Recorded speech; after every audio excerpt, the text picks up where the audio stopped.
여러분 편안하시죠? 드디어 기다리시던 시험날이 다음 주말로 다가왔습니다. 1년 동안 정말 고생 많으셨습니다. 가족들의 시간, 친구들의 시간, 그로 인한 나의 소소한 행복들을 다 포기한 채 공부에만 몰입을 했던 시간들입니다. 충분히 보상을 받을 거라고 믿습니다.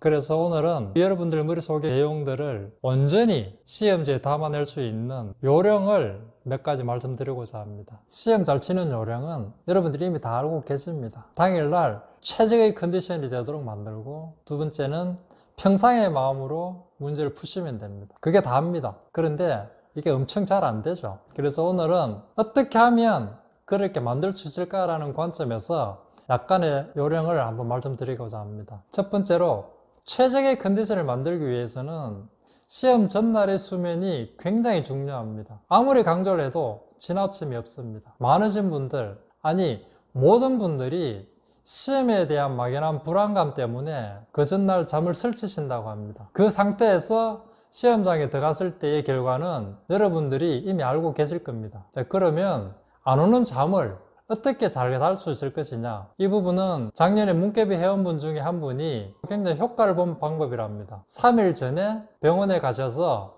정확하게 상황 설명을 드리고 수면제 처방을 받았답니다. 의사가 권하는 양의 딱 반만 드시고 주무셨는데 아침에 일어날 때 굉장히 개운하게 일어나셨답니다. 그래서 최적의 컨디션으로 시험장에 가서 시험을 치셨는데, 물론 결과는 상당히 좋았습니다. 상당히 일리 있는 방법이라고 생각합니다. 두 번째는, 평상심을 갖기 위해서는 어떻게 하면 되느냐. 이 평상심이라는 거는 일상생활에서 내가 행하던 대로 해야지만이 나오는 마음입니다. 내 몸과 마음이 편해진다는 뜻이겠죠. 그래야지만이 내 머릿속에 들어가 있는 것을 온전히 다 끄집어낼 수가 있습니다. 그러기 위해서는 내가 하던 행동을 시험장에서도 그대로 해야 됩니다. 자, 그렇게 하기 위해서 몇 가지 팁을 말씀드리겠습니다.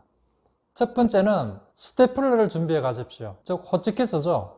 가져가셔가지고 시험지를 받자마자 왼쪽에 접혀지는 부분들을 한 7번 정도 호치키스로 찍으시기 바랍니다. 자, 그러면 시험지가 뒤엉킨다든지 넘길 때 떨어지지가 않습니다. 되게 사소해 보이지만 굉장히 중요한 사항입니다. 정신이 다른 데로 흩어지지가 않습니다. 꼭 가져가셔가지고 호치키스 하시고 난 다음에 그 호치키스는 책상 밑에 두시기 바랍니다. 전혀 문제가 안 됩니다. 평상심을 가지기 위한 두 번째 방법은, 시험지를 받자마자 시험지를 묶고 난 다음에 바로 문제풀이에 들어가지 마시고 조용히 눈을 감으시기 바랍니다. 이 순간이 가장 들떠있는 시간입니다. 그렇게 들떠있는 마음으로 문제를 보면 문제가 눈에 잘 안 들어옵니다. 그래서 한 문제 버린다 생각하시고 30초 정도, 길면 1분 정도 눈을 감고 자기 마음을 다스리시기 바랍니다. 교회 다니시는 분은 주기도문을 외우신다든지, 절에 다니시는 분은 반야신경을 잠시 외우시기 바랍니다. 그리고 본인 스스로 가슴 두근거림이 끝났다 싶으실 때 그때부터 문제를 푸시기 바랍니다. 그러면 온전히 문제가 내 눈에 들어오고 머리가 회전이 되기 시작합니다.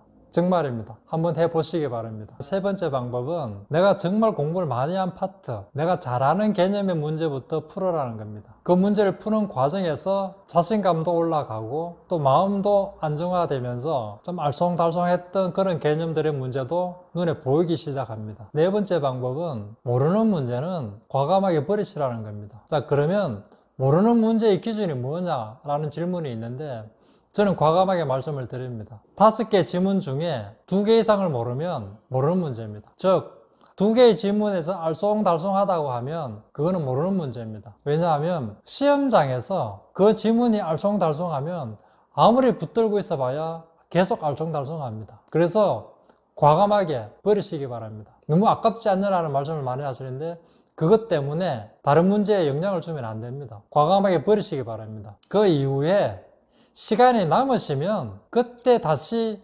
평상심을 가지고 들여다보시기 바랍니다. 그런 문제들 때문에 시간이 늘 쫓깁니다.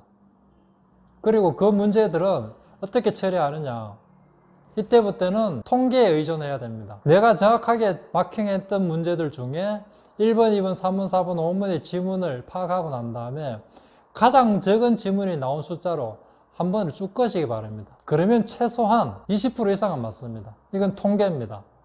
그렇게 말씀을 드려도 안 하시는 분들이 굉장히 많습니다. 이렇게 해서 나온 점수와 여러분들이 알쏭달쏭해서 찍어진 점수를 해보면 많게는 10점 이상 차이가 납니다. 이건 여태까지 했던 사례로 비춰봤을 때 맞는 말이니 한 번 더 깊이 있게 생각해 보시기 바랍니다.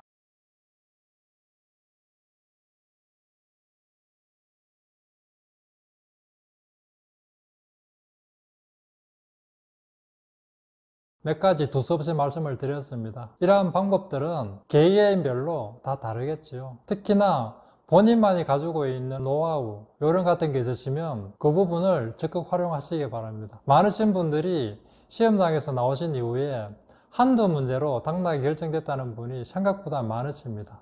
근데 이러한 요령들이 그 한두 문제를 구제해 줄 수 있다고 믿습니다. 그래서 여러분들이 1년 동안 고생하신 부분들에 대해서 충분히 온전히 보상받을 수 있도록 어떤 형태든지 노력은 다 하셔야 됩니다. 여러분들은 정당한 대가를 받을 수 있는 자격이 충분히 있으십니다. 여러분들의 합격을 간절히 기원하겠습니다. 감사합니다.